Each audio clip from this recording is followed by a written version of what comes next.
Hello बच्चों, कैसे हो आप लोग।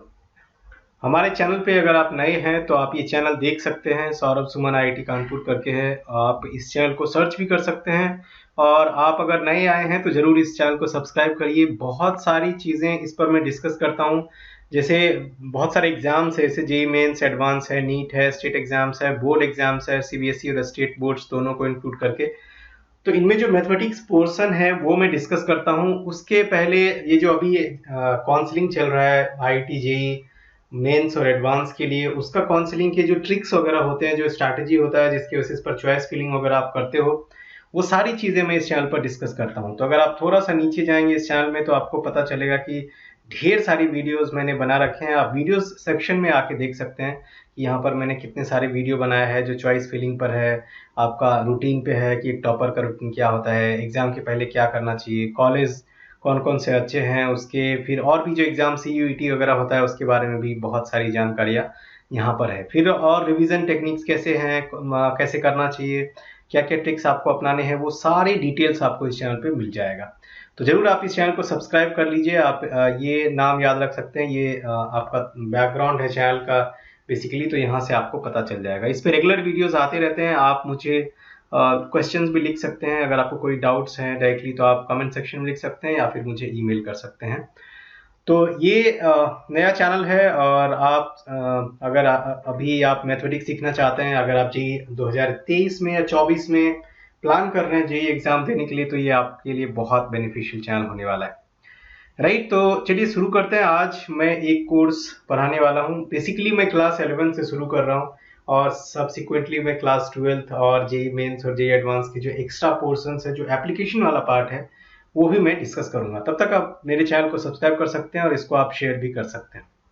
सबसे पहले हम जान लेते हैं कि आज हम क्या सीखने वाले हैं। वो आपके लिए बहुत ज़्यादा इंपॉर्टेंट है और ये ऑब्जेक्टिव होना चाहिए। तो आज का जो टॉपिक है वो क्लास 11 का टॉपिक है, जो जेई मेंस का पार्ट है। वो बेसिकली है सेट्स। राइट, आपने नाम सुना ही होगा। क्लास 11 में पहला चैप्टर ये सेट्स ही होता है, जिसके बेसिस पर आप स्टार्ट करते हैं मैथमेटिक्स को पढ़ना। तो इसके बारे में पढ़ेंगे। इससे भी ज़्यादा ज़रूरी चीज़ है कि आपको ऑब्जेक्टिव पता होना चाहिए कि इस चैप्टर में ऐसी क्या क्या चीज़ें हैं जो आप सीखने वाले हो। तो वो हम ऑब्जेक्टिव पहले डिफाइन कर लेते हैं कि आप इस चैप्टर में क्या क्या सीखने वाले हैं। इसके बेसिस पर हम एक एक करके सीखेंगे, वो तो एक अलग पार्ट है ही। तो सबसे पहली चीज़ जो आप यहाँ पर सीखने वाले हैं वो है सेट्स एंड देयर रिप्रेजेंटेशन।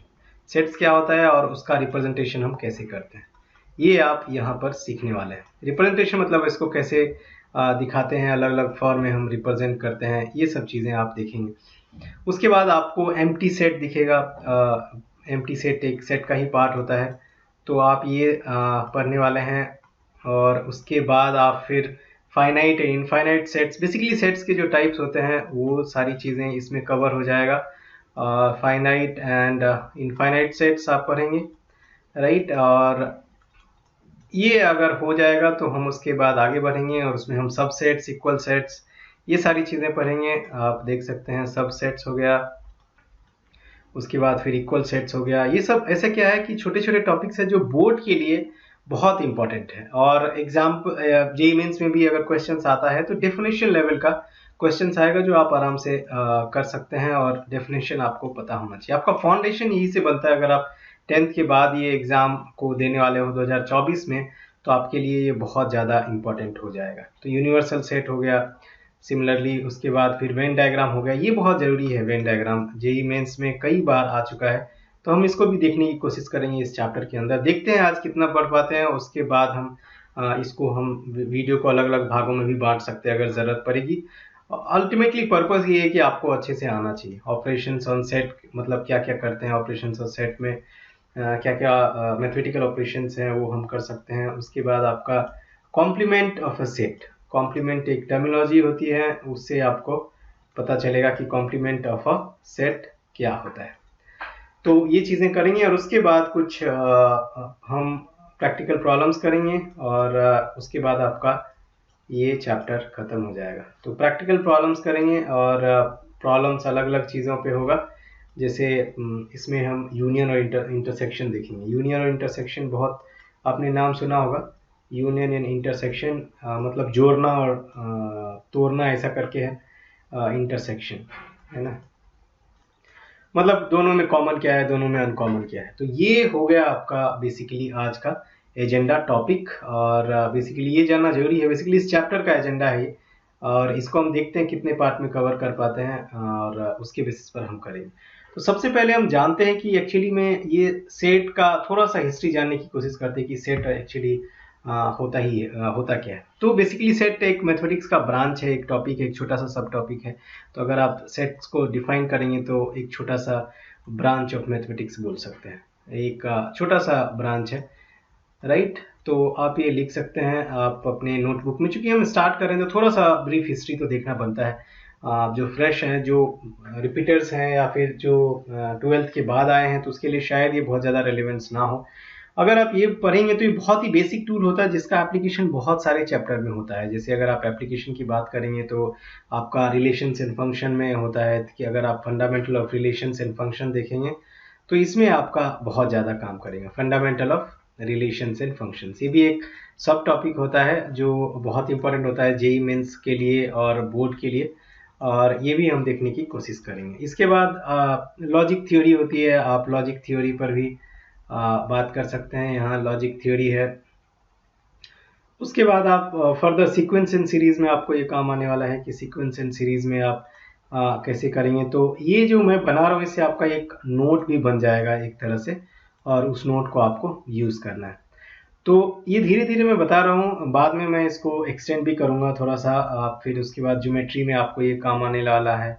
उसके बाद फिर आपका प्रोबेबिलिटी थ्योरी जो हम पढ़ेंगे, प्रोबेबिलिटी में आपको काम आने वाला है, राइट। तो ये छोटी छोटी ऐसी चीज़ें हैं जो आपको पता होना चाहिए कि आप क्यों इसको पढ़ रहे हैं, क्या क्या चीज़ें हैं जो आपको काम आने वाली। तो ये सारी चीज़ें हैं जो आपको इसमें काम आने वाला है, और ये अगर चैप्टर पढ़ेंगे तो आपको ये चीज़ें पता होना चाहिए। सो बहुत सारी चीज़ों को मिला करके एक जो कॉम्बिनेशन बनता है उसको बेसिकली सेट्स बोलते हैं, है ना। ये बहुत बेसिक टर्म्स में है। और ये जो इसका थ्योरी बेसिकली आया था, ये थ्योरी आया था आपका, इसको मॉडर्न थ्योरी भी बोलते हैं, मतलब आजकल के थ्योरी। इनका जो मॉडर्न थ्योरी आया था वो एक मिस्टर जॉर्ज कैंटर करके था। He was a great mathematician. तो उसके द्वारा ये दिया गया था। अगर आप देखेंगे तो जॉर्ज कैंटर, ये जो भाई साहब थे जॉर्ज कैंटर, आप लिख सकते हैं नाम। अगर ये जस्ट इंफॉर्मेशन पर्पस के लिए है, जॉर्ज कैंटर, और ये इनका जो टाइम था वो 1845 से लेकर के 1918 एडी तक था। सो ये एक टाइमलाइन था जिसके बीच में इन्होंने सेट का बहुत सारा इन्वेंशन किया, बहुत सारी चीज़ें इन्होंने दी, ये इसके बारे में थ्योरी बताया। तो ये सब चीज़ें इन्होंने दी, राइट। तो बेसिकली सेट्स को अगर हम डिफाइन करेंगे एक ब्रॉड टर्म से, हम सेट्स को अगर फिर से डिफाइन करना चाहें तो सेट्स क्या होता है, ये ग्रुप्स होता है बेसिकली, ग्रुप्स ऑफ ऑब्जेक्ट्स, है ना। जो छोटे छोटे आप किसी का भी ग्रुप्स कर लीजिए, थिंग्स बोल दीजिए इसको, है ना। तो इसका जो ग्रुप्स होता है उसी को हम सेट्स बोलते हैं। सिंपल टर्म्स में आप 4 कलम का सेट बना सकते हैं, 10 बुक का कलेक्शन ले सकते हैं। इसको हम ग्रुप्स और कलेक्शन भी बोलते हैं। तो आप बोल सकते हैं कलेक्शन ऑफ आइटम्स भी बोल सकते हैं इसको। तो ये बहुत ही बेसिक डिफरेंशियल है, और इसका बहुत सारा एग्जांपल है। आप जैसे कोई भी ले सकते हैं कि बहुत सारी चीज़ों का एक समरी हो गया, जैसे बुक शेल्फ हो गया, इसमें बहुत सारे बुक होते हैं। या फिर आप क्रॉकरीज देख सकते हैं, बहुत सारे बर्तन पॉट्स होते हैं उसमें। तो ये सारे एक सेट होगा जिसको हम कलेक्शन ऑफ ग्रुप भी बोला जाता है। सो सिंपली ब्रॉड टर्म में आप जो सेट्स को बोल सकते हैं कलेक्शन ऑफ आइटम्स, या कलेक्शन ऑफ ऑब्जेक्ट्स, या कलेक्शन ऑफ थिंग्स। जो भी टर्मिनोलॉजी आपको लगता है वो आप बिल्कुल लिख सकते हैं। तो ये बहुत जरूरी है इसको समझना, और इसका जो बहुत सारे एग्जाम्पल है वो हम बोल सकते हैं कि इसके सेट के अंदर आता है। दूसरा, ये जरूरी नहीं है कि सेट के अंदर जो है सेम टाइप का ऑब्जेक्ट हो तभी हम उसको सेट बोलेंगे। तो अलग अलग टाइप का हो जाता है। जैसे मान लो आप बेड को, मान लो आप मेट्रेस से या लाइट से, अपने टेबल से, बुक से मिला दोगे तो वो एक सेट हो गया। तो सेट में जरूरी नहीं है कि आपका कुछ अलग अलग ऑब्जेक्ट या सेम ऑब्जेक्ट हो, दोनों को हम सेट मानेंगे। एग्जाम्पल इसके इसके तौर पर देख सकते हैं कि अगर एक सेट को बोलेंगे तो 1 2 3 4, ये नंबर का सेट है ना। ये एंड सो ऑन, आप बहुत सारे एग्जांपल्स ले सकते हैं कि जैसे मान लो इवन इवन इंटीजर्स हो गया, है ना। इवन इंटीजर्स इवन इंटीजर्स हो गया, ऑड इंटीजर्स हो गया, या सॉर्ट ऑफ कुछ भी ले सकते हैं, इंटीजर्स हो गया, उसके बाद स्टेट्स हो गया, हमारे स्टेट्स ऑफ इंडिया। तो ये सारे जो होगा क्या होगा, सेट्स कहलाएंगे। कोई भी चीज़ें जो है हम इसको सेट्स कहलाते हैं। दूसरा ये है कि अब सेट्स को रिप्रेजेंट कैसे करते हैं, ये भी जानना बहुत जरूरी है। तो सेट्स को रिप्रेजेंट करने का रिप्रेजेंटेशन जो हम आप बोलते हो, रिप्रेजेंट कैसे करते हैं, वो जानना जरूरी है। तो सेट को जो हम जनरली रिप्रेजेंट करते हैं वो कैपिटल लेटर से करते हैं। कैपिटल लेटर कैसे, आप यहाँ पर देख सकते हैं, जो हमारे अल्फ़ाबेट के कैपिटल लेटर्स होते हैं उससे रिप्रेजेंट करते हैं, राइट। सो ये आपका रिप्रेजेंटेशन हो गया। जैसे आप ये बोल सकते हैं ए बी सी, ये आपका हो गया रिप्रेजेंटेशन। वहीं अगर आप बात करेंगे इसके एलिमेंट्स का, आप क्या होता है सेट्स में होता क्या है, सेट्स में क्या होता है, इसके अंदर एलिमेंट्स होते हैं। एलिमेंट्स मतलब इसके जो भी मेंबर्स होते हैं, जैसे मैंने बताया बुक शेल्फ्स, तो जितने भी बुक्स होंगे वो उसके एलिमेंट्स हो गए। और इसको रिप्रेजेंट करने का तरीका क्या होता है, स्मॉल लेटर्स में हम यूज़ करते हैं, इसको हम रिप्रेजेंटेशन बोल सकते हैं। तो ये जो रिप्रेजेंटेशन होता है ये होता है एलिमेंट्स का। तो कोई भी सेट को आप ऐसे रिप्रेजेंट कर सकते हैं। अगर एक सेट ए मान लिया जाए यहाँ पर, तो सेट ए को आप बोल सकते हैं, और इसमें इक्वल टू के बाद एक कॉमन ब्रैकेट या बोल सकते हैं मीडियम ब्रैकेट यूज़ करते हैं, और इसमें आप ए बी सी डी जो भी आप बोल सकते हैं ए बी सी डी जो है ए का मेंबर, राइट। तो इसको क्या बोलते हैं, मेंबर बोलते हैं, एलिमेंट बोलते हैं। ये टर्मिनोलॉजी आपको जब भी आप पढ़ाई करेंगे उसमें मिलेगा, और ये आपको जानना बहुत ज़रूरी है। तो ये हो गया इसके एलिमेंट्स। और इसको जो दर्शाने, इसका जो मैथमेटिकल रिप्रेजेंटेशन होता है, आप देख सकते हैं इसको मैथमेटिकली हम कैसे लिखते हैं। इसको लिखते हैं कि कोई भी मैथमेटिकली जो होता है कोई भी एलिमेंट एक, जैसे इस केस में हम क्या करेंगे, इस केस में अगर हम देखेंगे तो हम क्या बोलेंगे, ये जो एलिमेंट है ये बिलोंग करता है, मतलब किस में बिलोंग करता है, ए में, सेट ए भी बोल सकते हैं आप इसको, सेट ए में बिलोंग करता है। इसी को हम मैथमेटिकली अगर लिखना चाहे तो कैसे लिखेंगे, इसको हम एक सिंबल से दर्शाते हैं। ये जो सिंबल देख रहे हैं इसको एप्सिलॉन बोलते हैं, जिसको हम ये बोलते हैं कि ए बिलोंग्स टू कैपिटल ए, यानी कि सेट ए, मतलब ए जो है ए का एलिमेंट है, मेंबर है ना। तो मेंबर, एलिमेंट आप कुछ भी बोल सकते हैं। और अगर ए नहीं है, जैसे इसमें मान लीजिए ई अगर बोलेंगे कि ई अगर कोई आके बोलता है कि ई जो है ए का मेंबर नहीं है, तो उसको कैसे लिखेंगे, तो ये हो गया ई ए का मेंबर नहीं है। तो कहने का मतलब ये है कि E is not a member of set ए, ठीक है। सिंपल बहुत सिंपल है। और इसको आप लिखोगे कैसे, आप इसको ऐसे रिप्रेजेंट करोगे, अगर मेंबर है तो आप इसको ऐसे रिप्रेजेंट करोगे। तो ये सारी चीज़ें हैं जो बहुत ही बेसिक तरीके से हम रिप्रेजेंट करते हैं। दूसरा जो इसका एक बहुत ही फंडामेंटल फेज होता है, आप बोल सकते हैं फंडामेंटल रिप्रेजेंटेशन होता है, वो होता है आपका दो तरीके से। तो ये भी जानना बहुत जरूरी है कि फंडामेंटल रिप्रेजेंटेशन जो होता है वो दो तरीके से होता है। कैसे होता है, आप यहाँ पर देख सकते हैं। एक को बोलते हैं टेबुलर फॉर्म या रोस्टर फॉर्म, आपने सुना ही होगा, ये बहुत ही पॉपुलर है। टेबुलर फॉर्म, या तो टेबल में लिखेंगे टेबुलर फॉर्म, या फिर आप इसको रोस्टर फॉर्म बोलते हैं, राइट। रोस्टर मतलब टेबुलर का ही एक दूसरा नाम है बेसिकली। तो अगर आपको टेबुलर याद नहीं रहता तो रोस्टर याद रख सकते हैं, या फिर रोस्टर याद नहीं रखता है तो आप टेबुलर बोलते हैं। दूसरा होता है set builder form. Set builder हो गया ये सेट बिल्डर फॉर्म, या इसी को रूल मेथड भी बोलते हैं कि कोई एक पर्टिकुलर तरीके से आप इसको अरेंज कर रहे हैं, तो इसी को रूल मेथड भी कहते हैं। अभी जो दो टेबुलर रोस्टर फॉर्म है, इसको रिप्रेजेंट करने का बहुत ही आसान तरीका है कि आप इसमें क्या करते हैं, इसमें आप मीडियम कोस्ट जिसको बोलते हैं, मध्यम कोस्ट, वो हम इसको कर्ली ब्रैकेट से बोला जाता है, ये हम यूज़ करते हैं। जैसे एग्जाम्पल के तौर पर अगर सेट ए है तो इसको आप कर्ली ब्रैकेट के अंदर लिखेंगे, तो इसको रोस्टर रिप्रेजेंटेशन बोलते हैं। ये जो आप देख रहे हैं, ये जो मैं लिख रहा हूँ, ये हो गया आपका रोस्टर रिप्रेजेंटेशन, है ना। और इसी में ये चीज़ें और भी जरूरी है कि कोई भी आप एग्जाम्पल किसी और तरीके का भी लिख सकते हैं। जैसे अगर मान लो कोई रिपीटेटिव एलिमेंट है तो आप रिपीटेटिव ऐसा नहीं लिखना है, और किसी भी सेट के अंदर आप रिपीटेटिव एलिमेंट नहीं लिख सकते। तो ये चीज़ें आपको ध्यान में रखना है। सो ऐसा है कि आपको ऑर्डर पर भी ध्यान नहीं देना है। दूसरा, ऑर्डर डजंट मैटर। जैसे ए सेट के अंदर अगर आप मान लीजिए 5 सेट का तो 5 1 3 2 ऐसा करके लिख सकते हैं, है ना। तो ऐसा करके लिख सकते हैं कि सेट में कोई ऑर्डर मैटर नहीं करता है।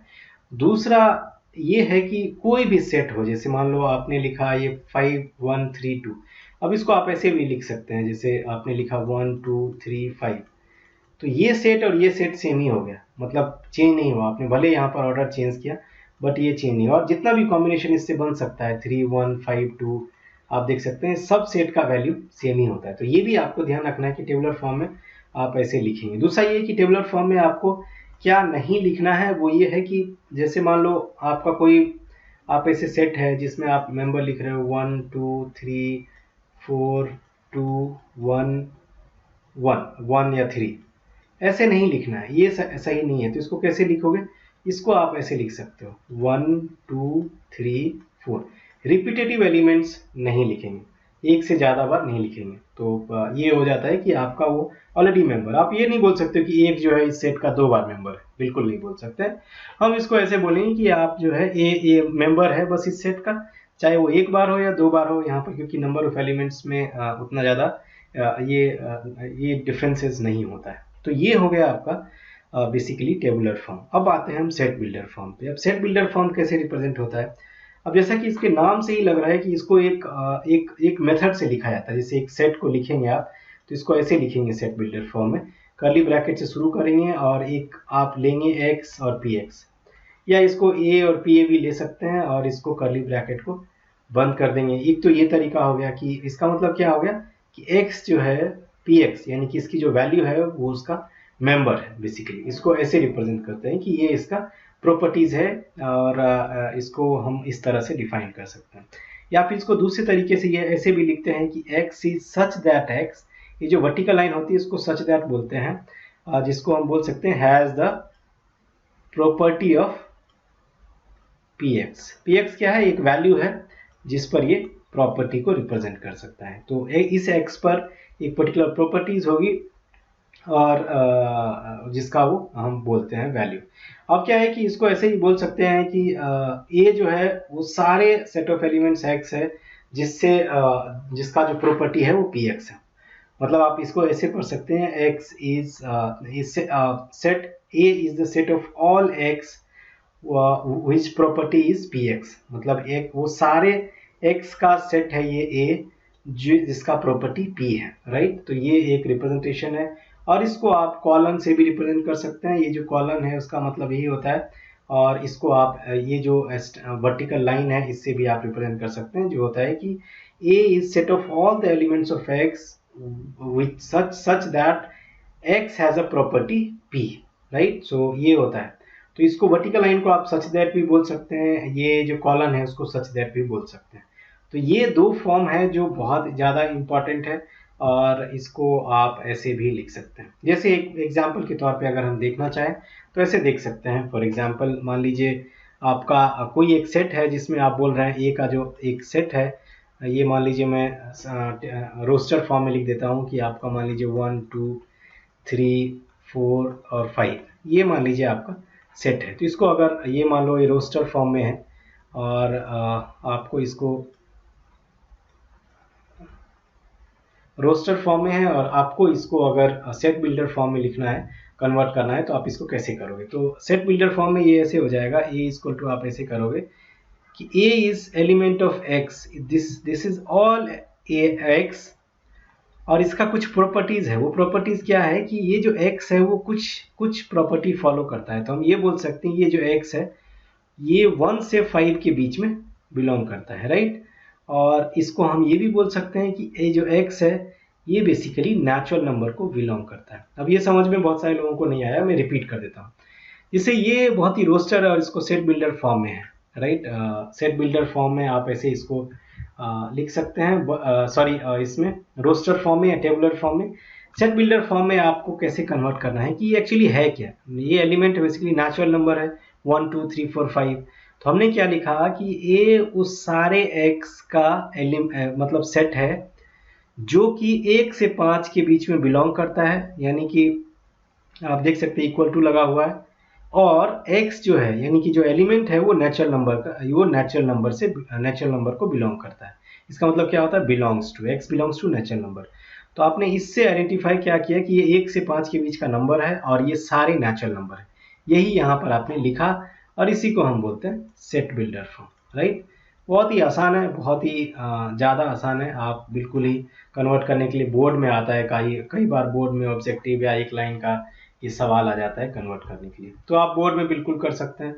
जैसे अगर मान लो एक और एग्जांपल लेते हैं जहाँ से आपको एक समझ में आएगा कि हम अब क्या करेंगे, सेट बिल्डर फॉर्म को हम रोस्टर फॉर्म में कन्वर्ट करने की कोशिश करेंगे। जैसे आपके पास एग्जांपल है कि x is such that x is a natural number, ये भी ऐसे भी लिख सकते हैं, आपको ऐसा पता चलेगा, natural number, right, less than 6। अब आंसर बताइए, लेस देन 6, इस पे ध्यान देना है।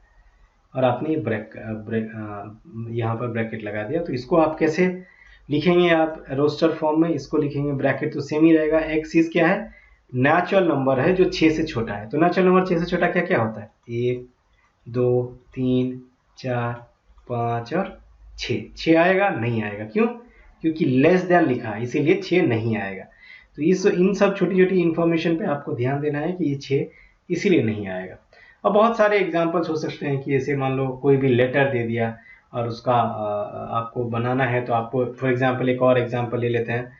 जैसे आपको दे दिया कोई सेट दे दिया, मान लीजिए 20 सेट दे दिया, और इसने दे दिया कि भाई आपके पास जो ये है, ये सेट ऑफ ऑल लेटर्स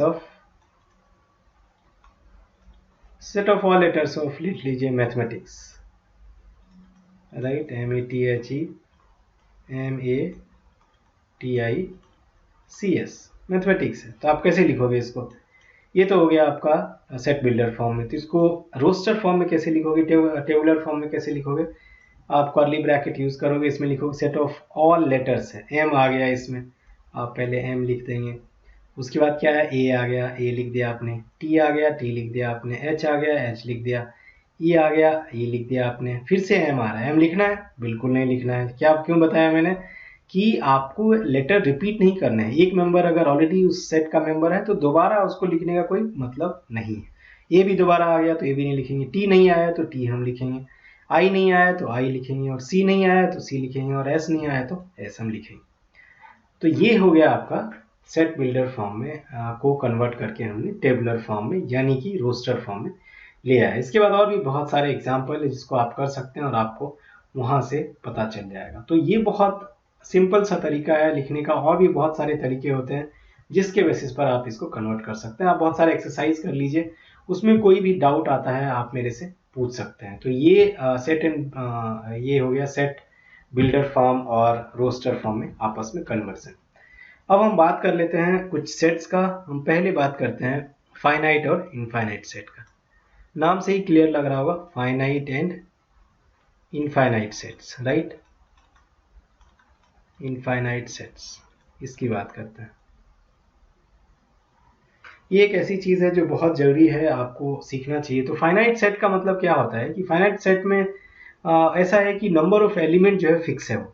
अगर आप फाइनाइट सेट की बात करेंगे तो इसका नाम से ही होता है, फाइनाइट मतलब होता है लिमिट और सेट का मतलब होता है लिमिट। जिस सेट में नंबर ऑफ एलिमेंट्स फिक्स हो, नंबर ऑफ एलिमेंट्स क्या हो, फिक्स हो। एलिमेंट्स को क्या बोलते हैं, मेंबर्स भी बोलते हैं। एलिमेंट्स क्या हो, फिक्स्ड हो, लिमिटेड हो, आप इसको बोल सकते हैं लिमिटेड। ऐसा नहीं कि इनफाइनाइट है मतलब बहुत ज्यादा नंबर, इतना नंबर एक गिन नहीं सकते, ऐसा नहीं करना है। तो ये चीजें आपको ध्यान में रखनी है।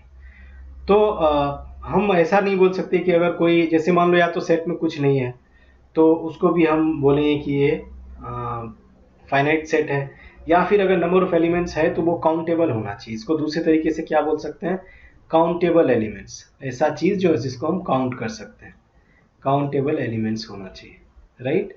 जिससे मान लीजिए आप बोले कि प्राइम नंबर्स का सेट है और जो 5 या 10 या 15 से छोटा है तो आप प्राइम नंबर का सेट ले, आपको पता है लिमिटेड है। जैसे मान लो कॉन्सोनेंट हो गया तो कॉन्सोनेंट आपको पता है अल्फाबेट में लिमिटेड है। जैसे मान लो कोई ऐसा है कि कुछ भी आप एग्जांपल ले लीजिए, आप 50 का मल्टीप्लायर लिख लीजिए तो वो भी फिक्स्ड है, राइट। सो ये सब एग्जांपल आप ले सकते हैं। अब इसमें एक टर्म आता है जिसको हम बोलते हैं कार्डिनल नंबर। एक नया टर्म है, आप नोट कर लीजिए। कार्डिनल नंबर जेईई मेंस में कई बार आ चुका है कि फाइनाइट सेट का कार्डिनल नंबर निकालो। अब ये कार्डिनल नंबर भाई साहब होता क्या है? कार्डिनल नंबर बहुत ही आसान है।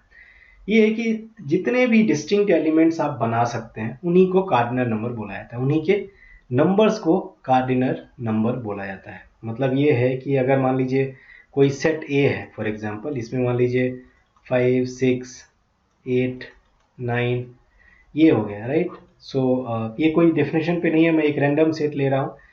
अगर आप वो ये फाइनाइट सेट लेना है तो आप इसका एग्जांपल ले सकते हैं फाइनाइट का, कि मान लीजिए आपने इवन नंबर ले लिया 2 4 6 8 10।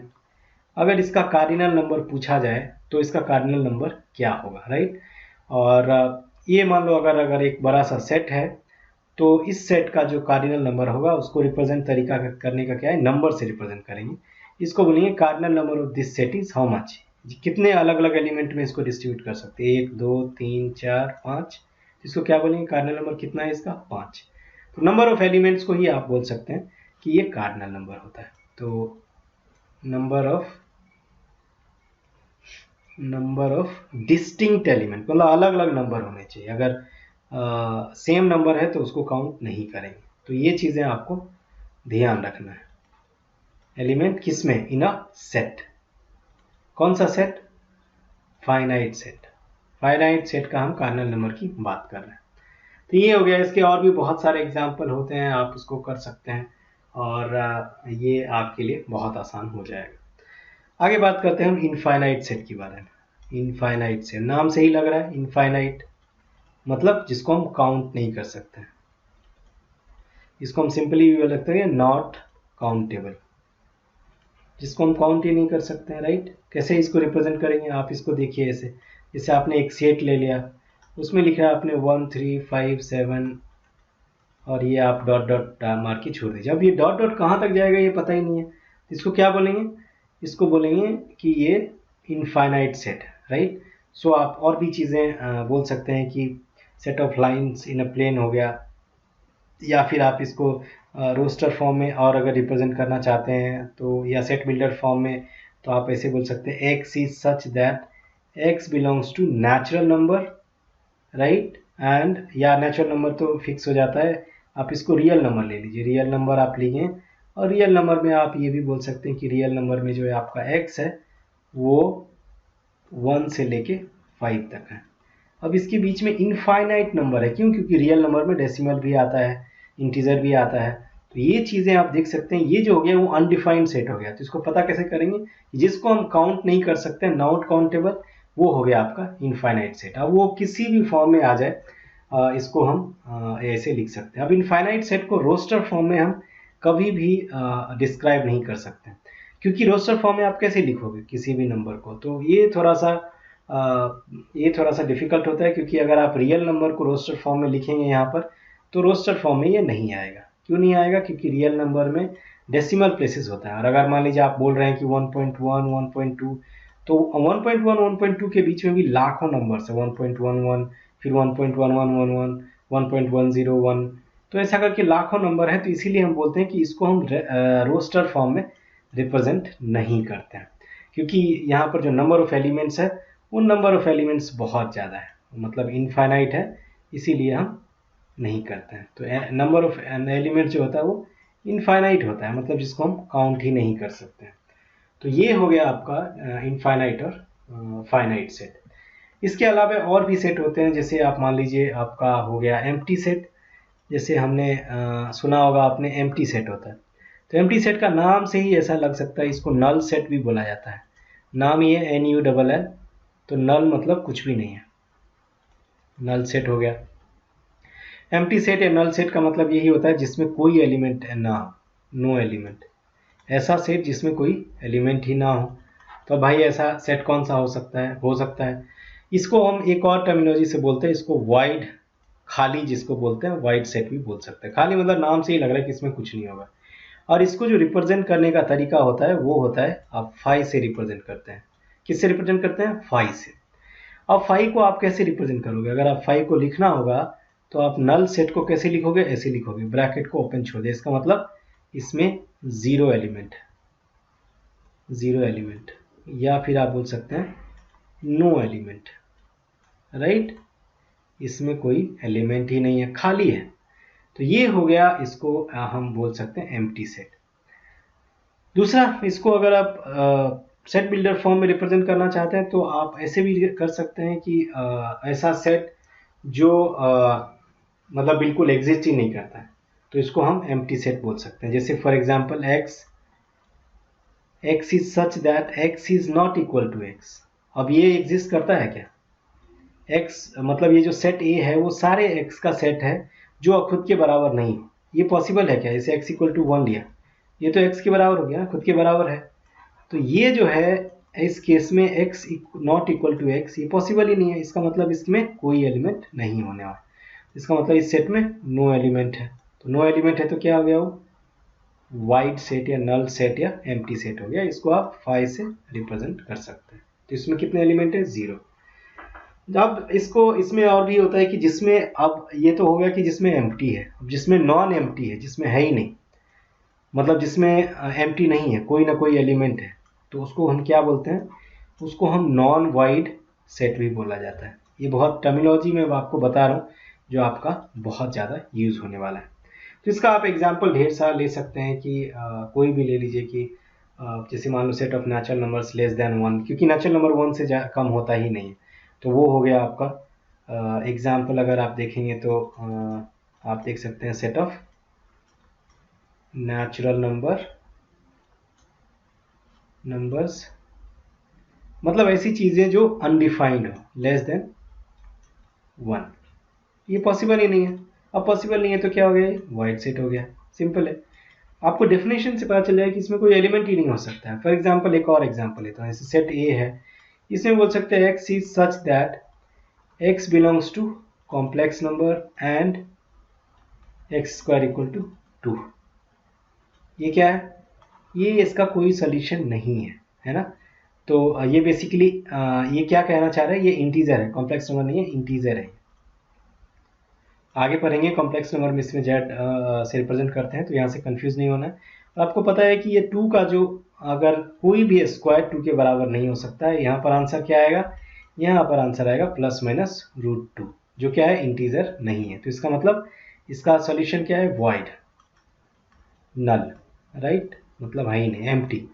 कुछ भी बोल सकते हैं आप, जो भी पसंद आ रहा है आप अपने मन से बोल सकते हैं। तो इसका मतलब इसमें कोई एलिमेंट नहीं है।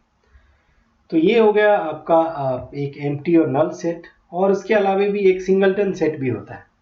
मैं एक नई चीज़ के बारे में बात कर रहा हूँ जिसको बोलते हैं सिंगलटन। ये टर्मिनोलॉजी आपको सुनाई देगा। सिंगलटन मतलब क्या होता है? सिंगल मतलब आप जानते हो, सिंगल तो सबको पता होगा, आप लोगों में से बहुत सारे लोग सिंगल होंगे तो वो हो गया सिंगल, मतलब वो अकेला है और कोई भी नहीं है। तो कोई भी ऐसा एलिमेंट जिसमें मान लो एक ही एलिमेंट है, उसको हम सिंगलटन सेट बोलेंगे। अब एलिमेंट कुछ भी हो सकता है, राइट। ऐसा सेट जिसमें एक ही एलिमेंट है, जैसे आप बी मान लो, कोई ऐसा सेट है जिसमें सी, एक ही सेट, इसको क्या बोलेंगे? Singleton set. इसके अलावा इक्वल सेट भी होता है, आपने सुना होगा equal set, right. Equal set की बात कर लेते हैं। इक्वल सेट क्या है भाई? इक्वल सेट में क्या होता है कि अगर दो सेट के एलिमेंट सेम है तो हम उसको क्या बोलेंगे? Equal set. उसको कैसे राइट करेंगे? जैसे मान लो ए में मेंबर है 1 2 3 4, 1 2 3 ले लेते हैं, और बी में भी मेंबर क्या है? 3 1 2। तो इसको क्या बोलेंगे? बोलेंगे इक्वल सेट, बिल्कुल बोलेंगे। क्यों भाई? क्योंकि इसमें एलिमेंट बराबर है। तो इसको ये हम इस तरह से रिप्रेजेंट कर सकते हैं। ये छोटा छोटा सेट है और आप इसको बोल सकते हैं। सो इसका कहने का मतलब ये कि अगर a इक्वल टू बी लिख रहे हैं तो a का सारा एलिमेंट b में होना चाहिए और b का सारा एलिमेंट a में होना चाहिए। ये बहुत जरूरी है। तो a का सारा एलिमेंट b में होना चाहिए और इसी तरह b का सारा element b belongs to a। तो ये आपको ध्यान रखने की बात है। तो इसको एक मैथमेटिकली फॉर्म में भी हम रिप्रेजेंट करते हैं। उसको आप कह सकते हैं कि a इक्वल टू बी। ये जो डबल IF होता है, इसका मतलब होता है इफ एंड ओनली इफ। इसका क्या मतलब होता है? आप लिख लो कहीं पर नोटबुक में। इसका मतलब होता है इफ एंड ओनली इफ, ठीक है। इफ एंड ओनली इफ का मतलब ये होता है। और ये है a इक्वल टू बी तभी होगा जब x जो अगर उसका एलिमेंट है तो x belongs to a and which means x belongs to b as well. ठीक है, और ये चीज़ें जब हो जाएगी तो आपको उल्टा भी लिखना पड़ेगा, and x belongs to b subject to x belongs to a। इसको सिंपल फॉर्म में हम पढ़ते हैं कि जो मेंबर है जो x का है वो मेंबर जो a का है वो b का भी मेंबर होना चाहिए, अगर कोई b का मेंबर है तो वो a का मेंबर भी होना चाहिए। बस सिंपल इसका यही मीनिंग। तो अगर इक्वल नहीं है तो ये इस केस में क्या होगा, इक्वल हो जाएगा। अगर इक्वल नहीं है तो इसको सिंपली कैसे रिप्रेजेंट करेंगे, ऐसे करेंगे। इसका एग्जांपल ले लेते हैं। इसका एग्जांपल क्या है भाई, एग्जांपल ले लो इसका ए बी सी, बी में क्या हो गया सी डी ई। ये क्या है, इक्वल है? बिल्कुल नहीं है। क्यों भाई, क्योंकि ए का जितना भी एलिमेंट है वो बी में नहीं है और बी का जो एलिमेंट है वो ए में नहीं है सारा। तो इसीलिए हम इसको क्या बोलेंगे, इसको बोलेंगे ए नॉट इक्वल टू बी। तो ये सारी चीज़ें बहुत ज़रूरी है। सो ये आपको ध्यान देना है। तो ये सब चीज़ें बहुत ज़रूरी है। सो इसीलिए ये ज़रूरी है कि आप अगर मान लो इसमें रिपीटेशन आ जाए तो रिपीटेशन का आपको पता है कि रिपीटेशन मैटर नहीं करता है। सो अगर रिपीटेशन आपने लिख भी दिया, फॉर एग्जांपल अगर किसी ने लिखा है यहाँ पर लिखा 1 2 3 3 राइट, और यहाँ पर किसी ने बी सेट ले लिया कि 2 1 3, तो ये क्या है, आपस में इक्वल होगा? इक्वल होगा कि नहीं होगा? इक्वल होगा भाई।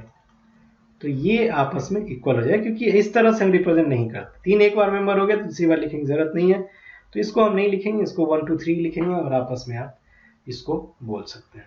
तो ये हो गया आपका बेसिकली इक्वल सेट। इसके बाद आप एग्जाम्पल ढेर सारा कर सकते हैं और एग्जाम्पल हम बाद में करेंगे। अभी फिलहाल आप थ्योरी देख लीजिए, क्योंकि बहुत बेसिक सा थ्योरी है, तो मैं नहीं चाहता हूँ कि आप उलझे रहें इन सब चीज़ों में। अब आगे क्लास में हम बात करेंगे सबसेट वगैरह के बारे में और इसको हम ख़त्म कर लेंगे। बहुत ही बेसिक सा चैप्टर है, धीरे धीरे करके हम इसको ख़त्म कर लेंगे। मिलते हैं अगले क्लास में, और तब तक आप मेरे चैनल को सब्सक्राइब कर लीजिए और इस पर जो भी क्वेरीज है आप कमेंट सेक्शन में ज़रूर बताइए। Thank you so much for watching my video.